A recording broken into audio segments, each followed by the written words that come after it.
तांबडं फुटल उठ सजनी गाडी बोगे साहेब. हं? या लावणीच्या नादात बोलायचंच राहून गेले. काय कसं बरं चाललंय का? हं. मागच्या खेपाला दिसलं नाही तुम्ही. म्हणलं ठिया बदलला का काय बोक्याने बैठकीचा? काय बोलताय राव, असं ठिया बदलून चालतंय होय?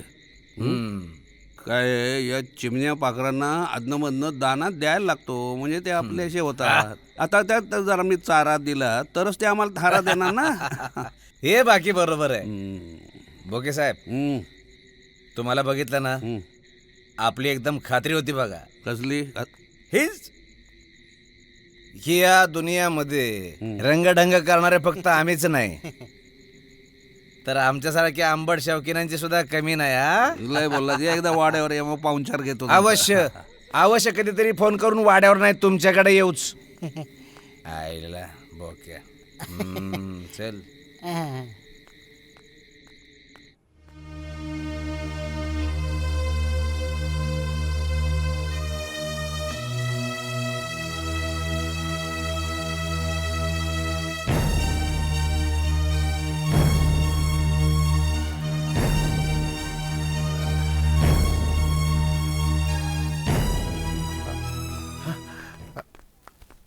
डॉक्टर डॉक्टर धीर धरा धीर धरा. तुमचं दैव बलवत्तर म्हणून मुलाचे प्राण वाचले. विठ्ठला पांडुरंगा तुझी श्रेय कृपा.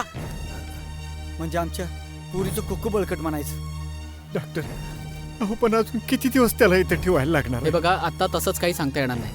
अपघातामुळे पेशंटच्या डोक्याला जबर मार लागल्याने त्याचा अर्धा अंग निकामी झालेला आहे. डॉक्टर कुठल्याही हॉस्पिटल मध्ये घेऊन जायला सांगा. वाटेल तेवढा पैसा जाऊ द्या. माझ्या लेकराचं प्राण वाचू द्या. माझं पोरगा उभं राहू द्या. हे डॉक्टर बघा, पैशानेच सगळं झालं असतं तर जगातील सर्व श्रीमंत माणसं अमर झाली असती. एक काम करा, परमेश्वराला प्रार्थना करा, त्याची कृपाच त्याला उभं करू शकते.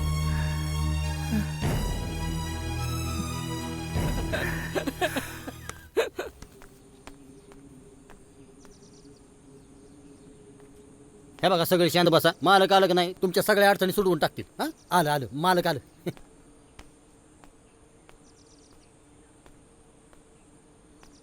नमस्कार. राम राम. रामकृष्ण हरी. देव सर्वांचं कल्याण करी. बोला मंडळी. भाऊ, या वर्षी बियाण्याचं काहीतरी बघा. ठीक आहे, बघतो मी. भाऊ, या वर्षी पोरग मुंबईला शिकायला पाठवायचं. चांगलं आहे ना. अरे शिकव की पोराला. पोरग शिकलं घर मोठं होईल, आणि घर मोठं झालं तर देश सुद्धा मोठा होईल की. भाऊ, बँकेवाले गाया ओढून न्यायला लागलेत. ठीक आहे, मी बोलतो बँकेच्या एमडीशी. हां, भाऊ, आमोदा ग्रामपंचायतीचं इलेक्शन बिनविरोध करायचं म्हणतोय. तशी आमची सर्वांची इच्छा बी आहे. वा. अहो तुम्ही माझ्या मनातलं बोलला ना, चांगला विचार आहे. अहो मलाही वाटतं ना बिनविरोध इलेक्शन झालं पाहिजेत. काय गावकऱ्यांनो, बरोबर आहे ना दादा म्हणतायत ते? हो बरोबर. तर मंडळी, नाही सगळ्यांचं विचारून झालंय का? कुणाला काय आता अडचणी नाही नाही नाही नाही ना? नाही नाही नाही. हा, ते एक बरं झालं. बरं, मग आता जाऊया आपण. हा, आता मालकांची पण आता मंदिरात जायची वेळ झाली.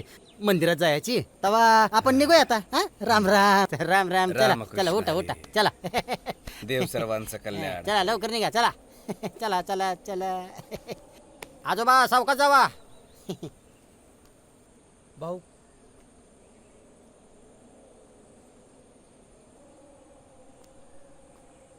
कर पांडवा, का थांबलाय? भाऊ हं, साऱ्या गावासनी मदत करताय. या वेळेला आमचा नका घोटाळा करू. पांडा बोलाय तरी काय वाटतं का रे तुला? अरे मागच्या वेळेसच पैसे बाकी आहेत आणि आता वर परत कर्ज मागतोस होय. भाऊ, 2 वेळेला पेरणी केली पण पावसानं दगा दिला. मागच्या वेळेसारखा नाही आता करणार.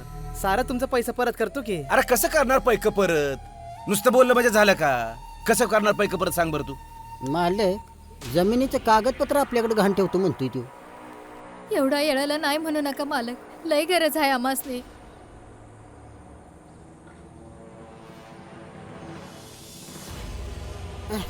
पांडवा, एक काम करा. हा, आमच्या मालकासनी एकदा घरी घेऊन जावा. वहिनींच्या हातची कोंबडीचा रस्सा एकदम झणझणीत खायला घाला. आमच्या मालकासनी कोंबडी लय आवडती बघा. अहो होय होय, अहो भाऊ कधी पण या की घर तुमचंच आहे. गावाला कधी जाणार आहे तुम्ही? नाही म्हणजे तेव्हा आम्ही येत नाही ना. जेव्हा तुम्ही घरात असाल तेव्हा आम्ही येतो. अरे ते पाहुणचारण खाण्यापिण्याचं राहू दे. मी हनुमंतापाशी दिन पाठवून पैसे तुझे. हा ठीक आहे.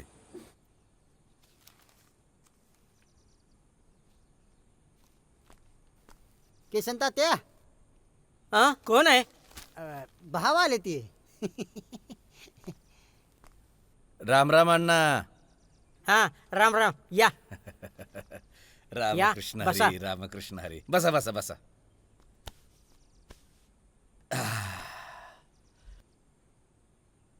मळ्यात आलो होतो. हा म्हटलं जाता जाता पाहुण्याची चौकशी करावी.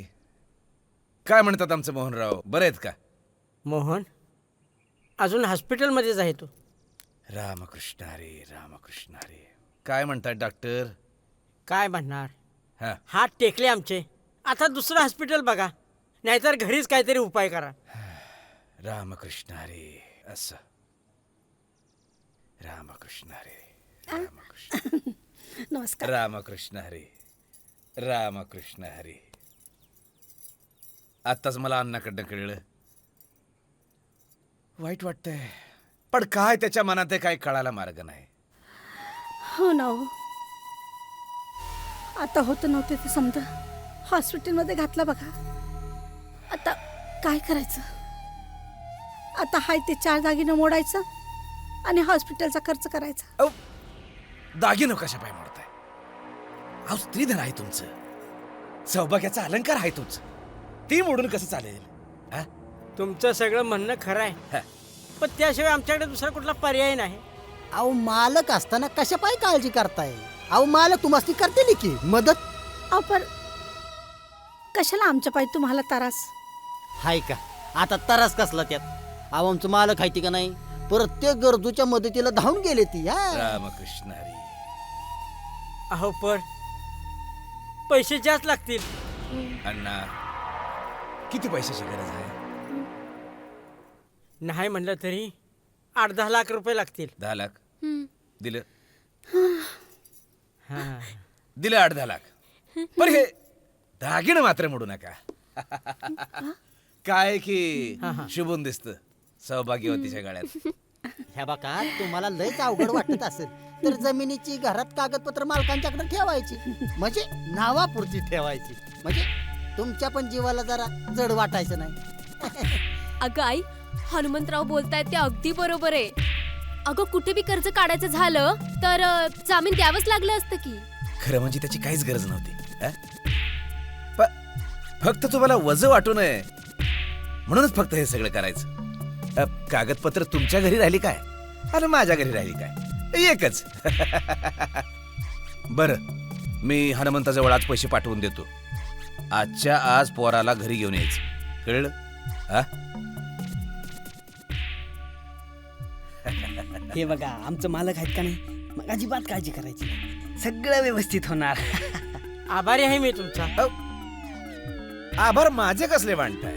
आभार माना त्या भगवंताचे. अहो आपण फक्त निमित्त मात्र. निमित्ताचा केला धणी असा हा मनुष्य प्राणी, माझे माझे म्हणून वाया गेला. बर, येतो आम्ही. रामकृष्ण हरी. बरं आबा, पाहुण्यांचा काय निरोप वगैरे? मोहनचं कसं काय, म्हणजे म्हणणं तरी काय आहे त्यांचं?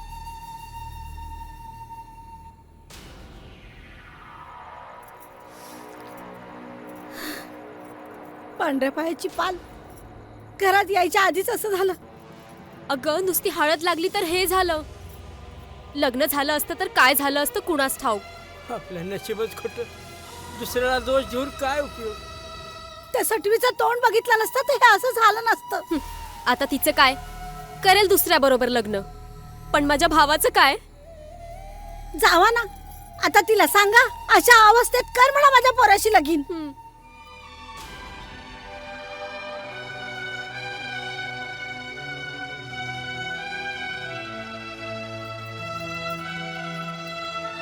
आता हे लग्न होणं शक्य नाही. बाबा हे लग्न होणार. अगं राधा, त्या मोहनचं अर्ध अंग कायमचं लोळं पडलंय. तरी सुद्धा हे लग्न व्हायलाच हवं आई. अगं पण पोरी, माझा हा निर्णय सगळ्यांना वेडेपणाचा वाटेल, पण तरीही हा वेडेपणा मला करायचा आहे.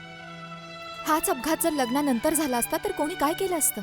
अगं पोरी, खड्ड्यात पडणं वेगळं, पण खड्ड्यात दिसून सुद्धा त्यात उडी मारणं नाना, म्हणजे प्रत्येकाला माहिती असतं आपण एक ना एक दिवस मरणार, पण म्हणून कुणी जगायचं सोडत नाही ना. आणि पतीची सेवा करणं हेच आपले संस्कार आहेत ना. अगं पण तुझं लग्न कुठे झालंय अजून? हो, पण ठरलं होतं ना. त्यांच्या नावाची हळद माझ्या अंगाला लागली ना. आणि आई मला एक सांग, जर त्यांच्याऐवजी हा अपघात माझ्या बरोबर झाला असता तर? अगं पण राधा, माणसाला कधी कधी मनाविरुद्ध निर्णय घ्यायला लागतात. हे बघ, भावना आणि व्यवहार याच्यात फरक असतो. कळतंय का तुला? नसतील कळत मला तुमचे व्यवहार, नाही कळत मला ही गणित, पण मला एकच कळतं, कोणाचंही नशीब कधीही बदलू शकतं आणि संकटांना सामोरं जावंच लागतं. पुढे हो आणि वळण घे.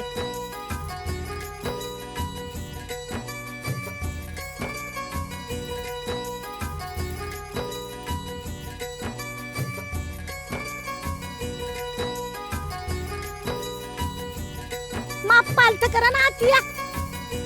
माप ओरडायचं असतं, पालतं करायचं नसतं. ये सुनबाई आत ये.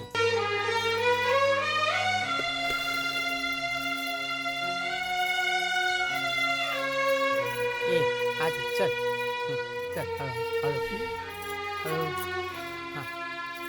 पांढऱ्या पायाची पाल कोण तसा.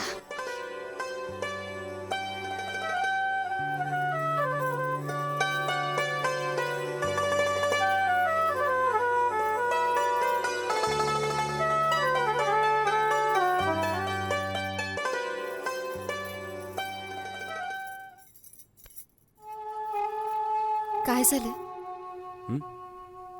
उदास का बसलात? राधा, माझ्या आईचं मनावर घेऊ नको. तुम्ही इतकं नका हो मनाला लावून घेऊ. जाऊ द्या. राधा, केवढा मोठा त्याग केलास तू माझ्यासाठी. मी का असा, तरीही काही झालं नाहीये तुम्हाला, आणि मी आहे ना. राधा, लक्ष्मी आहेस तू, लक्ष्मी. अहो हे काय, डोळ्यात पाणी? राधा, माझ्या आईचं खरंच मनाला लावून घेऊ नकोस. राधा, मी तुझ्यासाठी काही नाही करू शकत, काही नाही करू शकत.